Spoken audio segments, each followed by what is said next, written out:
حاضرین جمعہ، میرے دل اور میری بھائی،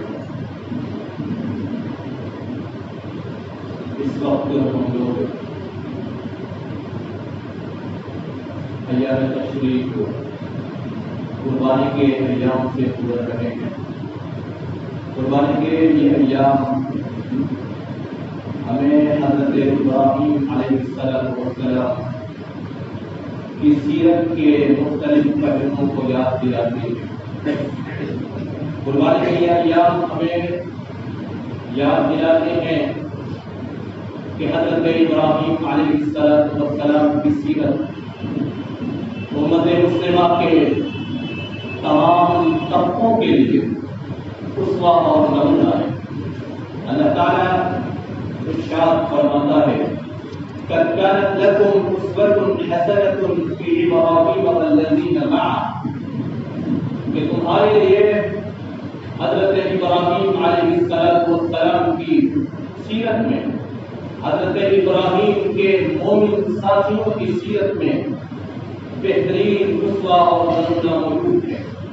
حضرت ابراہیم علیہ السلام کی سیرت اسوہ اور نمونہ ہے بچوں کے لیے، ان کی سیرت آئیڈیل اور مثالی ہے نوجوانوں کے لیے، ان کی سیرت قدوہ اور نمونہ ہے بزرگوں کے لیے۔ حضرت ابراہیم علیہ السلام کی سیرت اسوہ اور نمونہ ہے مردوں کے لیے بھی اور عورتوں کے لیے بھی، ان کی سیرت اسوہ اور نمونہ ہے اولادوں کے لیے بھی اور والدین کے لیے بھی۔ الغرض حضرت ابراہیم کی سیرت کے مختلف پہلو، ان کی سیرت کے مختلف گوشے امت کے مختلف طبقوں کے لیے اسوہ اور نمونہ ہے۔ خطبہ رسولہ کے بعد قرآن کریم کی سورہ انبیاء کی اس آیت کریمہ کی میں نے آپ کے سامنے تلاوت کی ہے۔ اس آیت کریمہ میں اللہ تعالیٰ نے حضرت ابراہیم علیہ السلام کے سیرت کے ایک پہلو کو،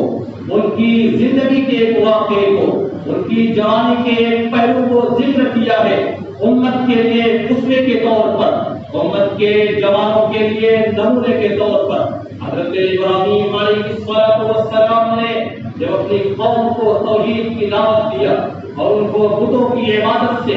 اصنام باطلہ کی عبادت سے منع کیا، تو قوم کے لوگوں نے ان کی اس دعوت و تبلیغ کو کھلواڑ اور تماشا قرار دیا تھا۔ حضرت ابراہیم علیہ السلام جب توحید کی دعوت دے کر کے تھک چکے تو انہوں نے حکیمانہ اسلوب دعوت اختیار کیا، اور اس طریقے سے کہ انہوں نے قوم کے سارے بتوں کو سوائے بڑے بت کے عبادت خانے میں اور بت خانے میں جا کر کے سارے بتوں کو توڑ دیا۔ جب قوم آتی ہے اور قوم کے لوگوں نے اپنے ان معبودات کی حالتوں کو دیکھا تو آپس میں چیری گوئیاں شروع ہوئی۔ من فعل هذا بآلهتنا انه لمن الظالمین، ہمارے معبودوں کے ساتھ یہ گستاخی کس نے کی ہے، وہ بہت بڑا ظالم اور بہت بڑا مجرم ہے۔ اسی درمیان بعض لوگوں نے کہا سمعنا فتى یذکرهم یقال له ابراہیم، ہم نے ایک نئی عمر کے لڑکے کو، ایک نوجوان کو جس کا نام ابراہیم ہے اس کو سنا ہے، وہ ہمارے معبودان کا تذکرہ کیا کرتا تھا، وہ ہمیں اپنے معبودان کی عبادت سے روکا کرتا تھا۔ حضرت ابراہیم علیہ السلام کو لایا گیا، ان کو کٹہرے میں کھڑا کیا گیا اور پوچھا گیا کہ یہ عمل، یہ حرکت کس نے کی ہے؟ حضرت ابراہیم علیہ السلام نے دعوت کے اس حکیمانہ انداز کو، دعوت کے اس حکیمانہ اسلوب کو اختیار کیا اور کہا بل فعلہ کبیرہم، ان سے جو بڑا بت ہے، جو صحیح و سالم ہے، اسی بڑے بت نے سارے چھوٹے بتوں کو توڑ دیا ہے۔ قوم کے لوگوں نے کہا کہ یہ معبودان، یہ بت بات نہیں کر سکتے، یہ ہماری باتوں کو نہیں سن سکتے، ہم کیسے ان سے پوچھ سکتے ہیں؟ ان کے اندر چلنے پھرنے کی، سننے کی اور سمجھنے کی صلاحیت نہیں ہوتی۔ حضرت ابراہیم علیہ السلام کی یہی حکمت تھی کہ ان کی زبانوں سے یہ بات کہلوا دیں کہ جن کی ہم عبادت کرتے ہیں ان کے پاس نہ سننے کی صلاحیت ہے نہ سمجھنے کی صلاحیت ہے۔ جو لوگ عبادت کرنے والے ہیں وہ لوگ خود کمزور ہیں، اور جن کی عبادتیں ہو رہی ہیں وہ اس سے کہیں زیادہ کمزور ہیں۔ اور قوم کے لوگوں نے اس وقت حضرت ابراہیم کے سامنے ان بتوں کی کمزوری کا اظہار کیا تھا، لیکن آنکھوں پر آباء و اجداد کی تکلیف کی جو پٹی پڑی ہوئی تھی وہ پٹی کھل نہ سکی، حالانکہ اپنی زبانوں سے اقرار انہوں نے کیا تھا یہ بولنے کی، یہ سننے کی، یہ سمجھنے کی صلاحیت نہیں رکھتے، ہم کیسے اس بڑے تجھ سے پوچھیں؟ چنانچہ حضرت ابراہیم علیہ السلام نے کہا کہ پھر عبادت و بندگی ایسی چیزوں کی کیوں کرتے ہو جو نہ سننے کی صلاحیت رکھتے ہیں، نہ بولنے کی صلاحیت رکھتے ہیں اور نہ سمجھنے کی صلاحیت رکھتے ہیں؟ قوم کے لوگوں نے سمجھ لیا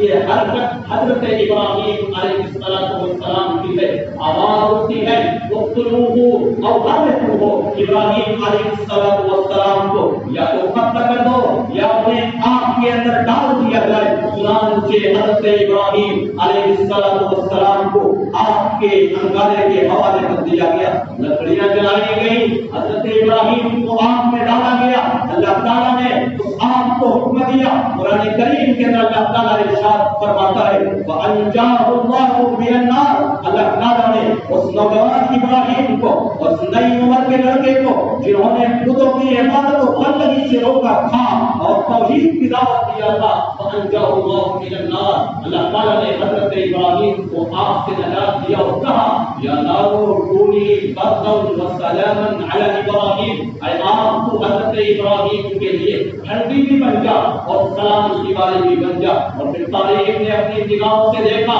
کہ اللہ تعالیٰ نے حضرت ابراہیم کی مدد کی، وہ اس آگ سے بالکل صحیح اور سالم باہر نکل گئے۔ یہاں پر ایک نقطہ میں بیان کرنا چاہوں گا، نبی مکرم صلی اللہ علیہ وسلم کے اوپر جب قرآن کریم کی آیت کریمہ زقوم کے درخت کے بارے میں نازل ہوتی ہے کہ انہا شجرۃ تخرج فی اصل الجحیم، زقوم کا درخت جو جہنمیوں کی خوراک ہوگا وہ جہنم کے درمیان اگے گا، وہ جہنم کے بیچوں بیچ اگے گا۔ تو اس وقت اہل مکہ نے نبی مکرم صلی اللہ علیہ وسلم کا اور قرآن کی اس آیت کریمہ کا مذاق اڑایا تھا کہ جہنم کے اندر تمہارے بقول صرف اور صرف آگ ہی آگ ہے، تو پھر اس جہنم کے درمیان سے زقوم کا درخت کیسے اگ سکتا ہے؟ وہ آگ سے محفوظ صحیح اور سالم کیسے رہ سکتا ہے؟ اللہ تعالیٰ نے قرآن مجید کے اندر حضرت ابراہیم علیہ السلام کا نمونہ پیش کیا اور پھر اس کے بعد کہا کہ لیلۃ الاسراء والمعراج کے اندر جب میں نے اپنے حبیب پاک کو راتوں رات مکے سے بیت المقدس کی اور بیت المقدس سے آسمان کی سیر کرائی تھی تو تب بھی اہل مکہ کو یقین نہیں ہوا تھا۔ اس شجرہ ملعونہ زقوم کے درخت کے بارے میں جب میں نے یہ بات کہی کہ وہ جہنم کے درمیان اگے گا تب بھی اہل مکہ کو یقین نہیں آیا۔ یہ لوگوں کے ایمان کو پرکھنے کا ایک ذریعہ ہے اور یہ اللہ تعالیٰ کی قدرت ہے کہ اللہ تعالیٰ ایک طرف جہاں پر لکڑیوں کو جلایا گیا ہے آگ کے اندر حضرت ابراہیم کو ڈالا گیا، لکڑیاں جل رہی تھی لیکن اللہ تعالیٰ نے حضرت ابراہیم کو محفوظ رکھا تھا کیونکہ آگ حکم الہی کے تابع ہے۔ وہیں پر دوسری طرف جب جہنم کے اندر جہنمیوں کو ڈالا جائے گا تو انسانی جسم کفار و مشرکین کے جسموں کو وہ آگ جہنم کی وہ آگ کو جلائے گی، لیکن زقوم کا درخت صحیح اور سالم رہے گا، آگ زقوم کے درخت کو نہیں جلائے گی۔ بہرحال حضرت ابراہیم علیہ السلام کے اس واقعے میں ایک عبرت ہے، ایک پیغام ہے اس قوم کے نوجوانوں کے لیے۔ حضرت ابراہیم علیہ السلام ایک طرف جہان نئی عمر کے نوجوان تھے، دوسری طرف وہ مرد مجاہد دین کی دعوت دینے والے توحید کے علمبردار تھے اور توحید کی دعوت دیتے ہوئے جب انہیں آپ کے حوالے کیا گیا تھا اللہ تعالیٰ نے حضرت ابراہیم علیہ السلام کی مدد کی تھی۔ اس واقعے کے اندر امت کے نوجوانوں کے لیے اسوہ اور نمونہ ہے کہ اگر امت کے نوجوان صراط مستقیم پر آ جائیں، اگر امت کے نوجوان دین اور قوم کی اصلاح کے لیے کھڑے ہو جائیں تو اللہ تعالیٰ اسی طریقے سے جس طریقے سے اللہ نے نوجوان ابراہیم کی مدد کی تھی اسی طریقے سے اللہ تعالیٰ اس قوم کے نوجوانوں کی بھی مدد کرے گا۔ اور کہ نوجوانوں کی اگر صحیح رہنمائی کی جائے، اگر ان کی صحیح قیادت کی جائے، ان کو اسلامی تربیت کے ساتھی میں ڈال دیا جائے تو یہ نوجوان ہمارے لیے مستقبل میں فائدے مند ثابت ہو سکتے ہیں۔ یہ نوجوان مستقبل میں قوم کے امام، قوم کے داعی، قوم کے حافظ، قوم کے مصلی اور ممبر و محراب پر کھڑے ہونے والے بن سکتے ہیں، لیکن اگر ان کو صحیح تربیت نہ دی گئی، ان کی صحیح رہنمائی نہیں کی گئی، ان کو صحیح طور سے گائیڈ نہیں کیا گیا، تو پھر اخلاقی زوال کا یہ شکار ہو جائیں گے اور اخلاقی پستی میں یہ نوجوان چلے جائیں گے، جہاں پر خود تباہ و برباد ہو جائیں گے اور پورے معاشرے کو تباہ و برباد کر دیں گے۔ یہی وجہ ہے نبی مکرم صلی اللہ علیہ وسلم نے نوجوان صحابہ کرام کے اوپر خصوصی توجہ دی تھی۔ آپ نے ان کے اوپر خاص طور سے فوکس کیا تھا۔ آپ نے نوجوانوں کو جہاں ایک طرف ایمان کی تعلیم دی تھی، جہاں ایک طرف ان کو اسلام کی، قرآن کی تعلیم دی تھی، اسلام کے احکامات کی تعلیم دی تھی، وہیں پر دوسری طرف نبی مکرم صلی اللہ علیہ وسلم نے نوجوان صحابہ کرام کو حیا کی بھی، غیرت کی بھی، اسلامی حمیت کی بھی، اخلاق اور کردار کی بھی، آداب اور سلوک کی بھی تعلیم دی تھی۔ اٹھائیے سنن ابن ماجہ کتاب الایمان کی حدیث اور حدیث کے راوی حضرت جندب بن عبداللہ رضی اللہ تعالیٰ عنہ میں فرماتے ہیں قلنا مع النبی صلی اللہ علیہ وسلم، ہم لوگ نبی مکرم صلی اللہ علیہ وسلم کے دربار میں حاضری دیا کرتے تھے، ونحن فتیان حضابرہ، اور ہم لوگ نئی عمر کے نوجوان تھے، ہم لوگ قریب البلوغ نوجوان تھے، ونحن فتیان حضابرہ، ہم بالکل نئی عمر کے لوگ تھے، اور نبی مکرم صلی اللہ علیہ وسلم کے دربار میں ہم لوگ حاضری دیا کرتے تھے۔ فتعلمنا الایمان قبل ان نتعلم القرآن ثم تعلمنا القرآن فازددنا به ایمانا۔ حضرت جندب بن عبداللہ فرماتے ہیں نبی مکرم صلی اللہ علیہ وسلم کے دربار میں سب سے پہلے ہم نے ایمان کی تعلیم حاصل کی، ایمان کی تعلیم حاصل کرنے کے بعد ہم نے قرآن کی تعلیم حاصل کی، فازددنا به ایمانا، اور جب ہم نے قرآن کی تعلیمات کو حاصل کیا تو ہمارے ایمان میں اضافہ ہو گیا۔ رسول مکرم صلی اللہ علیہ وسلم نوجوان صحابہ کرام کو ایمان کی، ان کو قرآن کی تعلیم دیا کرتے تھے، تو دوسری جانب آپ نوجوان صحابہ کرام کی اخلاقی تربیت بھی کیا کرتے تھے، انہیں اخلاق کی، کردار کی، آداب کی اور سلوک کی بھی تعلیم دیا کرتے تھے۔ اٹھائیے صحیح البخاری جلد اول کتاب الحج باب وجوب الحج وفضله في حدیث، اور حدیث کے راوی حضرت عبداللہ بن عباس رضی اللہ تعالی عنہما ہے۔ حضرت عبداللہ بن عباس حجۃ الوداع کا ایک واقعہ بیان فرماتے ہیں، کہتے ہیں كان الفضل رديف النبي صلى الله عليه وسلم إذ جاءت امرأة من مشعم فجعل الفضل ينظر إليها وتنظر إليه۔ حضرت عبداللہ بن عباس فرماتے ہیں حجۃ الوداع کے موقع پر نبی مکرم صلی اللہ علیہ وسلم اپنی اونٹنی کے اوپر سوار تھے، آپ کے پیچھے حضرت فضل بن عباس رضی اللہ تعالی عنہ ردیف کے طور پر سوار تھے۔ اذ جاءت امرأة من مشعم، کہ اچانک ایک سوال کے لیے، ایک مسئلے کے لیے، ایک فتوے کے لیے قبیلہ مشعم کی ایک عورت نبی مکرم صلی اللہ علیہ وسلم کے پاس آتی ہے۔ حضرت فضل بن عباس قریش کے نوجوان ہیرو، قریش کے خوبصورت اور خوبصورت نوجوان تھے، وجعل الفضل ينظر إليها، حضرت فضل بن عباس اس قبیلہ مشعم کی عورت کی جانب نگاہ اٹھا کر کے دیکھنے لگتے ہیں، وتنظر إليه، وہ قبیلہ مشعم کی عورت حضرت فضل بن عباس کی جانب نگاہ اٹھا کر کے دیکھنے لگتی ہے۔ نبی مکرم صلی اللہ علیہ وسلم نے ایسے موقع پر اپنے اس نوجوان صحابی حضرت فضل بن عباس رضی اللہ تعالی عنہ کی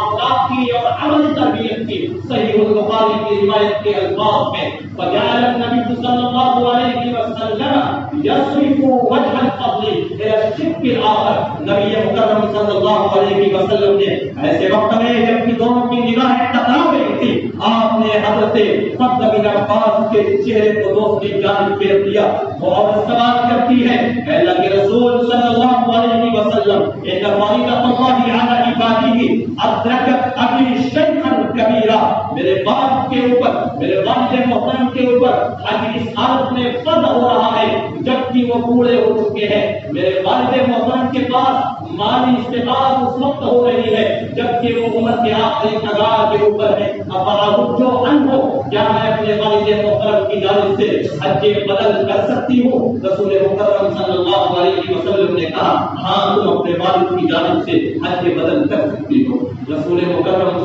اللہ علیہ وسلم نے اس موقع کے اوپر عملی تربیت کا جو نمونہ پیش کیا ہے اس کا اثر کیا تھا، اس کا نتیجہ کیا تھا، صحابہ کرام کے اخلاق اور کردار کے اوپر اس کا اثر کیا ہوتا ہے۔ صحیح البخاری کی ایک اور روایت، صحیح البخاری کی ایک اور حدیث ہے جلد اول کتاب الجہاد والسیر کی حدیث کے راوی خادم رسول حضرت انس بن مالک رضی اللہ تعالی عنہ فرماتے ہیں ہم لوگ ایک مرتبہ نبی مکرم صلی اللہ علیہ وسلم کے ساتھ ایک سفر سے واپس آ رہے تھے، میرے ساتھ حضرت ابو طلحہ انصاری رضی اللہ تعالی عنہ تھے۔ اللہ کے رسول صلی اللہ علیہ وسلم اپنی اونٹنی پر سوار، آپ کے پیچھے حضرت صفیہ رضی اللہ تعالی عنہا بھی سوار تھی۔ اسی درمیان رسول مکرم صلی اللہ علیہ وسلم کی اونٹنی کو ٹھوکر لگتی ہے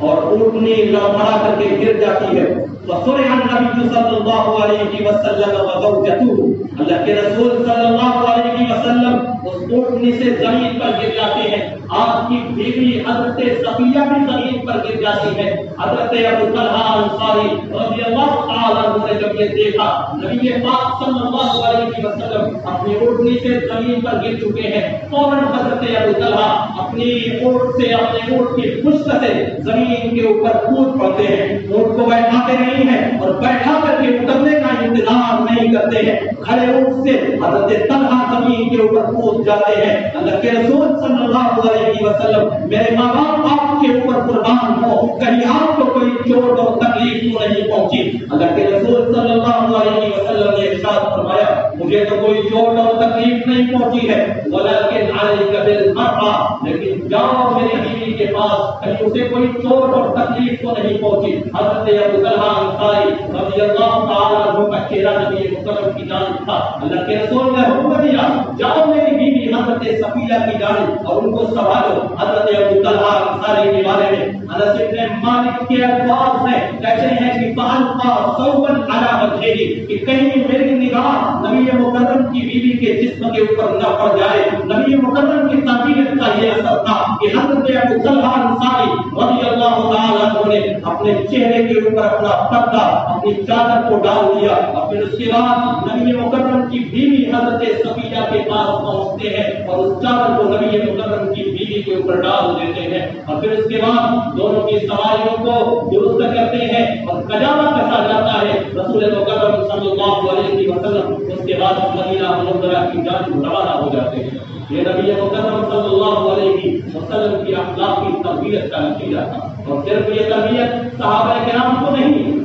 بلکہ صحابیات کو بھی آپ نے دی تھی، اور اس کا اثر اس کا نتیجہ صحابیات کی ذات کے اندر بھی موجود ہے۔ اٹھائیے صحیح البخاری جلد 2 کتاب المرضى کی حدیث، اور حدیث کے راوی حضرت عبداللہ بن عباس رضی اللہ تعالی عنہما کے شاگرد حضرت عطا ابن ابی رباح ہیں، فرماتے ہیں ہم لوگ حضرت عبداللہ بن عباس کی مجلس میں بیٹھے ہوئے تھے، اس درمیان حضرت عبداللہ بن عباس نے کہا کیا میں تمہیں جنتی عورت نہ دکھاؤں؟ لوگوں نے کہا حضرت عبداللہ بن عباس ضرور دکھائے گی، وہ کون سی عورت ہے؟ حضرت عبداللہ بن عباس نے کہا یہ دکھانے عورت جو یہاں سے گزر رہی ہے یہ جنتی عورت ہے، نبی مکرم صلی اللہ علیہ وسلم کے پاس یہ عورت آتی ہے، اور آ کر کے اس عورت نے کہا اللہ کے رسول انی اسرہو فاتکشفو صد اللہ علیہ معافینی، کہ اے اللہ کے رسول میں پچھاڑ دی جاتی ہوں، میں زمین پر بے ہوش ہو کے گر جاتی ہوں، مجھے مرگی کی بیماری ہے، اللہ تعالیٰ سے دعا کیجیے کہ اللہ تعالیٰ مجھے شفا دے دے۔ اللہ کے رسول صلی اللہ علیہ وسلم نے ان کے سامنے دو آپشن پیش کیا تھا، آپ نے کہا ان صبر کی ان شیخ صبر پہ فرق کرنا، اگر تم چاہو اس بیماری کے اوپر صبر کر جاؤ تو تمہارے لیے اس بیماری کے بدلے میں جنت اور جنت کی نعمتیں ہیں، اور ان شیخ دعوت اللہ لگے، اگر تم چاہو تو پھر میں اللہ تعالیٰ سے دعا کروں گا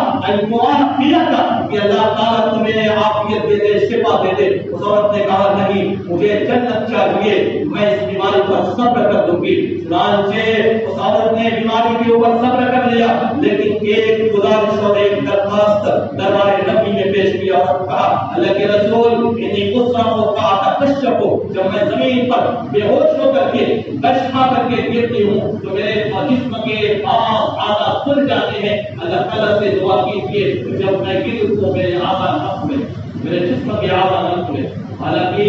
بے ہوشی کی حالت میں انسان مکلف نہیں ہوتا ہے احکام تکلیفیہ کا، لیکن پھر بھی پاکدامنی کا عالم یہ ہے، حیا کا اور غیرت کا اور اخلاق کا عالم یہ ہے کہ نبی مکرم صلی اللہ علیہ وسلم سے اس عورت نے اپنے بیماری کے شفا کی درخواست نہیں کی، جنت کے اوپر اس نے صبر کر لیا، لیکن درخواست کی لگا کہ رسول اگر آپ میرے لیے دعا کر دیں تو بہتر ہوگا کہ جب میں گروں تو میرے جسم کے اعضاء نہ کھلے. یہ نبی مکرم صلی اللہ علیہ وسلم کی تربیت کا اور اخلاقی تربیت کا یہ اثر تھا کہ آپ کے صحابہ اخلاق مند ہوتے تھے، غیرت مند ہوتے تھے، دین کے داعی ہوتے تھے، دین کے علم بردار ہوتے تھے. اور یہی طریقہ نبی مکرم صلی اللہ علیہ وسلم کے بعد کے ادوار میں چلتا رہا. صحابہ کرام تابعین اور تبع تابعین اور ائمہ خدا اسی طریقے سے اسلامی نہج اور اسلامی طرز پر اپنے بچوں کی تربیت کرتے رہے. لیکن پھر ایک دور ایسا آیا جیسے جیسے دنیا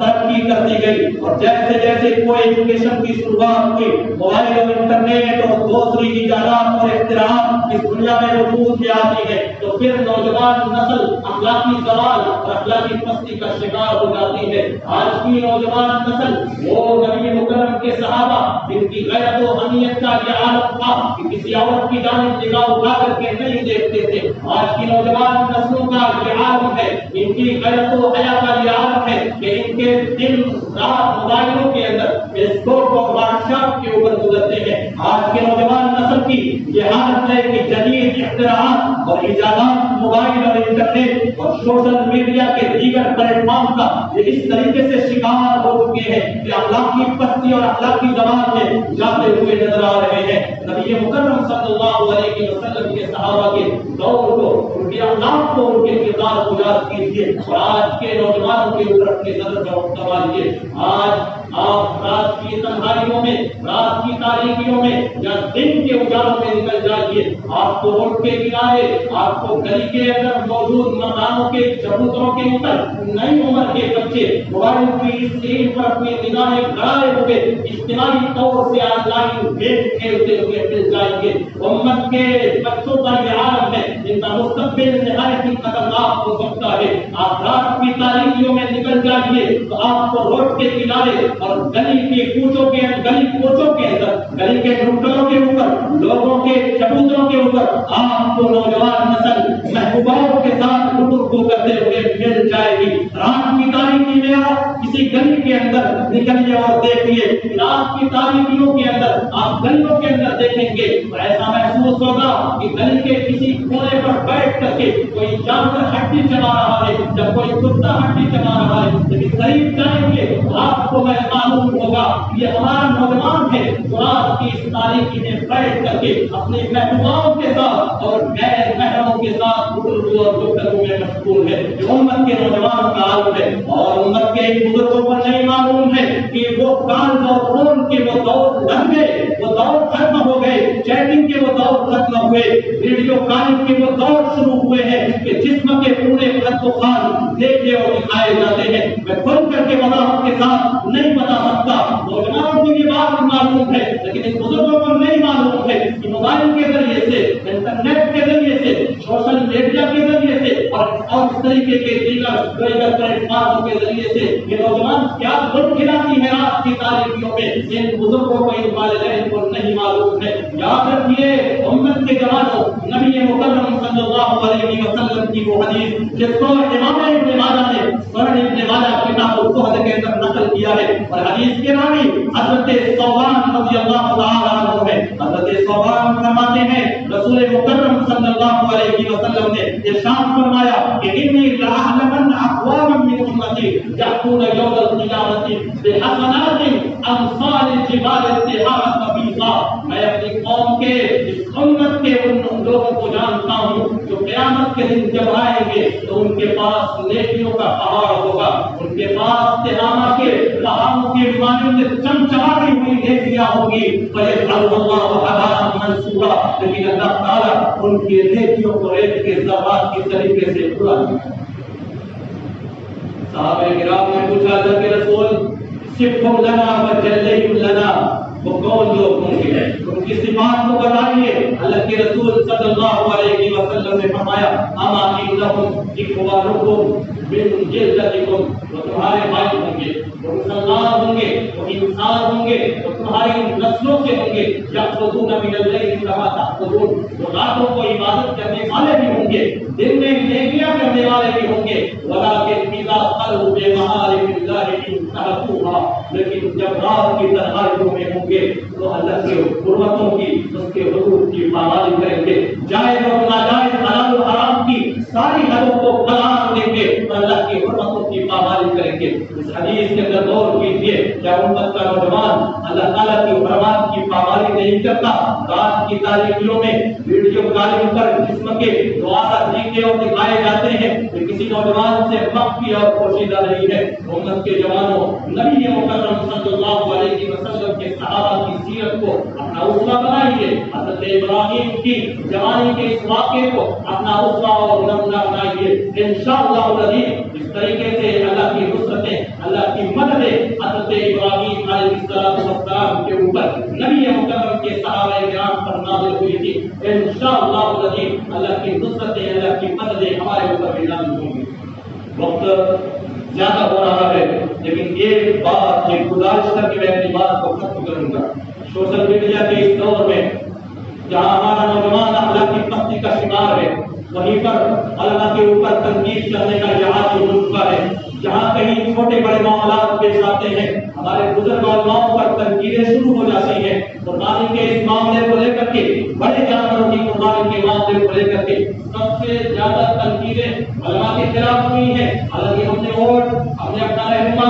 ہم نے اپنا ووٹ جن کو دیا ہے، ہم ان سے سوال تو نہیں کرتے، ہم ان سے کیوں نہیں پوچھتے کہ قربانیوں پر پابندیاں کیوں لگائی گئی ہیں؟ ہم نے جن کو گدیوں پر بیٹھایا ہے، سوال کرنے کا حق ان سے ہے۔ علماء کو نشانہ مت بنائیے، ان کے پرسنلی معاملات میں دخل اندازی مت کیجیے، ان کے گھریلو معاملات کے درمیان تانے مت لڑائیے۔ کون آدمی کس لیے فیصلہ کر رہا ہے، کون شخص اپنا اقدام کس لیے کر رہا ہے، کون سی حکمت عملی اس کے پیش نظر ہے، کسی کی ذاتیات کو نشانہ مت بنائیے۔ یاد رکھیے، امام ابن عساکر نے تاریخ دمشق کے اندر ایک قول نقل کیا ہے، کہا ہے کہ یقوم ولحوم العلماء فإنها مسمومة۔ یاد رکھیے، علماء کی قیمتوں سے بچیے، علماء کے گوشت کھانے سے بچیے، ان کی قیمتیں کرنے سے بچیے، کیونکہ ان کا جو گوشت ہوتا ہے زہرآلود ہوتا ہے۔ اور امام احمد بن حنبل رحمۃ اللہ علیہ نے ان علماء کی عظمت کے بارے میں کہا کہ لحوم العلماء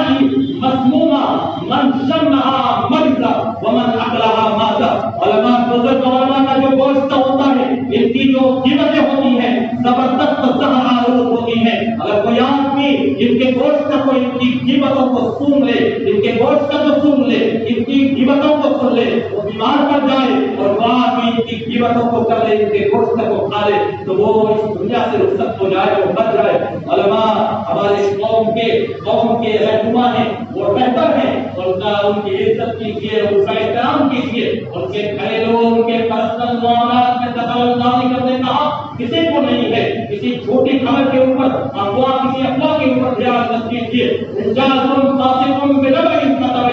کوئی خبر آپ کے قرآن سے ٹکراتی ہے، کسی عام کے دین کے بارے میں جانیے، جان کر کے اس کے گھر جا کر کے پوچھیے، کسی ایک فریق کی بات کو سن کر کے یقین اور بھروسہ نہ کیجیے۔ وقت زیادہ ہو رہا ہے، آخر میں اللہ تعالیٰ سے دعا ہے کہ رب العالمین امت کے نوجوانوں کو دین کا داعی، صراط مستقیم کا راہی بنا دے، آمین۔ وآخر دعوانا الحمد للہ رب العالمین۔ اعوذ باللہ من الشیطان الرجیم، بسم اللہ الرحمن الرحیم۔ ان اللہ وملائکته یصلون علی النبی یا ایھا الذین آمنوا صلوا علیہ وسلموا تسلیما۔ اللهم صل على محمد وعلى ال محمد كما صليت على ابراهيم وعلى ال ابراهيم انك حميد مجيد۔ اللهم بارك على محمد وعلى ال محمد كما باركت على ابراهيم وعلى ال ابراهيم انك حميد مجيد۔ عباد الله رحمكم الله، ان الله يأمركم بالعدل والإحسان وإيتاء ذي القربى وينهى عن الفحشاء والمنكر والبغي يعظكم لعلكم تذكرون۔ واذكروا الله يذكركم وادعوه يستجب لكم ولذكر الله أكبر والله يعلم ما تصنعون۔